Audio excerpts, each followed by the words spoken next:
Ah, the golden years. That magical time when we are supposed to be reaping the rewards of a life well lived, surrounded by loved ones, maybe on a cruise ship. But what if those golden years are silent?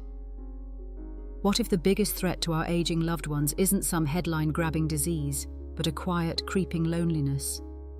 The US Surgeon General recently dropped a bombshell, declaring widespread loneliness a public health crisis. The morality impact? Similar to smoking up to 15 cigarettes a day. Yeah, you heard that right. This isn't just about being alone. It's about feeling alone. A distress that quietly hijacks the lives of millions of older adults. It's an epidemic that festers behind closed doors. But its consequences on health, happiness, and how long we live are devastatingly public. Today, we're not just going to talk about why this is happening.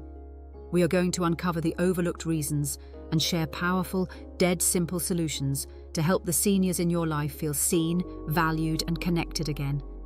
Before we dive in, consider liking and subscribing to the channel, a place for tips that help older adults and those who love them live safer, easier, and more confidently. Okay, let's clear something up. Social isolation and loneliness are not the same thing. The CDC says social isolation is the objective fact of not having much contact with people. You live alone, you don't go out much, etc. Loneliness, though, is that subjective gut punch feeling of being alone. It's the gap between the friends you want and the friends you have. You can be in a crowded room and feel like you're on a different planet. We usually blame senior loneliness on the obvious stuff, like losing a spouse. But the reality is way more complicated. There are some surprisingly sneaky factors pushing our seniors into a corner. Take retirement. We celebrate it like it's the end of a prison sentence, but it's also the sudden death of your daily community, your purpose, and your work spouse you secretly liked more than some of your relatives. Then there's the quiet betrayal of our own bodies, when you can't quite follow the conversation at the restaurant because your hearing is shot, or you can't recognize a friend waving from across the street. It just becomes easier to just not go. Every no thanks to an invitation builds another brick in the wall. Another one is the sheer weight of cumulative grief. It's not just one big loss. For seniors, it's often a waterfall of losses. Siblings, friends they've had since grade school, beloved pets, even the loss of familiar routines. That constant exposure to grief just grinds you down, making it harder to put yourself out there again. And sometimes, and this is awkward, loving families make it worse. We try to protect our parents or grandparents by taking over, making their decisions, and bubble wrapping their lives. That help, born from love, can feel an awful lot like a loss of independence, paradoxically making them feel even more alone. Finally, let's talk about ageism. That fun, pervasive stereotype that older people are out of touch or useless. It's not just rude, it leads to social exclusion. And when seniors start to believe in themselves, they pull back, thinking they have nothing left to offer. Combine that with the fact that families are now spread all over the country, and we don't have the multi-generational homes that used to be a built-in safety net. And now you've got the perfect storm. These aren't just personal problems. They are cracks in the foundation of our society, and our seniors are falling right through them. Let's make this real. Meet Eleanor. For 40 years, Eleanor was a beloved elementary school teacher. Her life was a chaotic symphony of kid energy, teacher camaraderie, and the purpose that comes from explaining fractions for the 1000th time.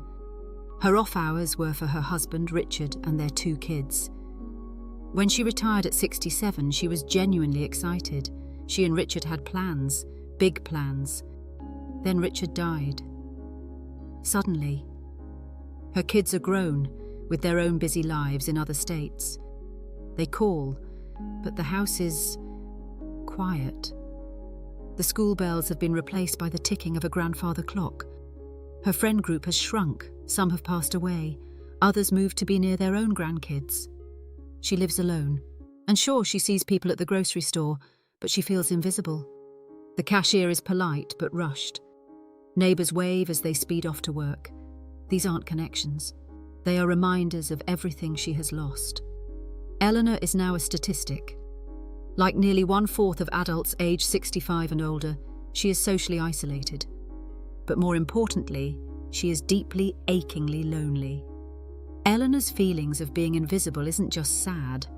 It's the start of a dangerous nosedive with serious health consequences. That Surgeon General's warning wasn't being dramatic. Chronic loneliness acts like a poison to your body. It can trigger chronic inflammation and kneecap your immune system, making you a sitting duck for illness. The research here is terrifying. Studies have drawn a straight, alarming line between loneliness and the diseases we fear most. It's linked to a 29% increased risk of heart disease and a 32% increased risk of stroke. Let that sink in. The quiet ache of being lonely can physically damage your heart. For Eleanor, the stress of her isolation means she sleeps poorly, has zero motivation to cook a real meal, and the last thing she wants to do is exercise, all of which just throws gasoline on the fire. But the scariest part is what it does to the brain.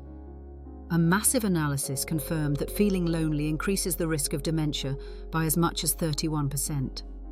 Another study found social isolation is associated with 50% increased risk. Your brain needs exercise and social interaction, chatting, sharing stories, arguing about politics, is a full-body workout for your neurons. As Eleanor's world shrinks, so does her brain's workout routine. Her once sharp memory starts getting foggy. She misplaces her keys more, forgets appointments.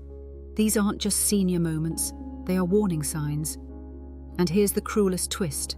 As her cognition declines, it becomes even harder to be social, which makes her more isolated, which accelerates the decline.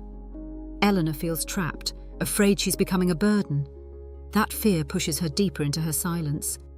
A downward spiral feels impossible to break, but it often starts with one small thing. For Eleanor, it wasn't some grand intervention. It was her daughter, visiting for the weekend, who noticed the mail piling up and the TV that was always on, just for the noise. Instead of hitting her with the classic, "You should really get out more," she just sat down with her at the kitchen table. She didn't try to fix everything. She just asked, "Mum, I know it's quiet here. What's one thing you actually miss doing?" At first, Eleanor gave the standard, "Oh, I'm fine." But her daughter just waited, giving her the space to be honest. Finally, Eleanor admitted it. She missed her book club at the library, but she didn't like driving at night anymore. She missed talking about a story with other people. Bingo! That was the key. It wasn't lack of desire, it was a practical problem. Her daughter didn't just offer a ride. She did some recon. She found out the book club also had a daytime meeting. She found the number for the local senior transit service and stuck it right next to the phone. That one act of listening and problem solving didn't magically cure Eleanor's loneliness. But it cracked open a door. It was the first step out of the silence, a reminder that she was still a person with interests, and that she wasn't a burden. Breaking this cycle doesn't take a PhD, it just takes intention and doing it more than once. For Eleanor, that first step led to a few other simple but powerful changes. Here are the kinds of easy solutions that make a real difference. First, the ridiculously simple 5-minute daily call. Eleanor's son, who lived across the country, committed to calling her for 5 minutes every single day. They didn't solve world peace. Sometimes they just talked about the weather or what he was making for dinner. The what was less important than the when. That call became a predictable bright spot in her day, a little anchor reminding her that she was on someone's mind. It's the ultimate weapon against feeling invisible. Second, finding a purpose project. After rejoining the book club, Eleanor found out the library needed volunteers for the children's story hour. A former teacher, it was a perfect match. Volunteering gives you a reason to get out of bed that isn't, "Well, I'm not dead yet." It provides a sense of purpose, and research shows that engaging in meaningful activities can lower health risks. Reading to kids once a week reconnected Eleanor with a part of herself she thought was gone, reminding her she still had value to share. Third, using simple technology that isn't terrifying. A lot of seniors are intimidated by technology, but simple tools can be a lifeline. Eleanor's granddaughter set her up with a digital frame. The whole family could send pictures to it from their phones.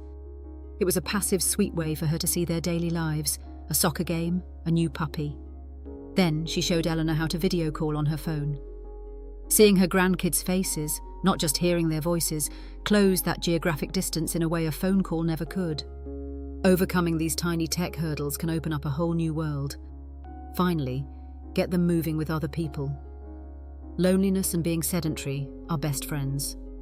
Eleanor's neighbour mentioned a gentle yoga class for seniors, joining a walking group, a water aerobics class, or a community garden. They combined the physical perks of exercise with the social perks of, not being alone. It's a low-pressure way to meet new people and build new friendships. We started with Eleanor, a woman fading into silence, feeling invisible. But through a few small, deliberate acts of connection, she found her volume again. She is not a statistic anymore. She's a book club member, a library volunteer, a yoga person. She's a grandma who sees her grandkids' messy rooms on video calls, and a mum who knows her son is going to call every evening. She is seen. She is connected. Loneliness is a silent epidemic, but connection is the cure. The solutions aren't complicated. They are a listening ear, a scheduled call, a shared hobby, a ride to the community centre. Getting older shouldn't have to mean getting lonelier. So, here's your mission. Think of one older person in your life, a parent, neighbour, a friend, and do one small thing today. Make that 5-minute phone call. Look up a local group for them. Help them figure out FaceTime. Or just share this video with someone who needs to hear it. Because every connection, no matter how small it seems, is a light in the silence. Thank you for watching. I look forward to seeing you in the next video.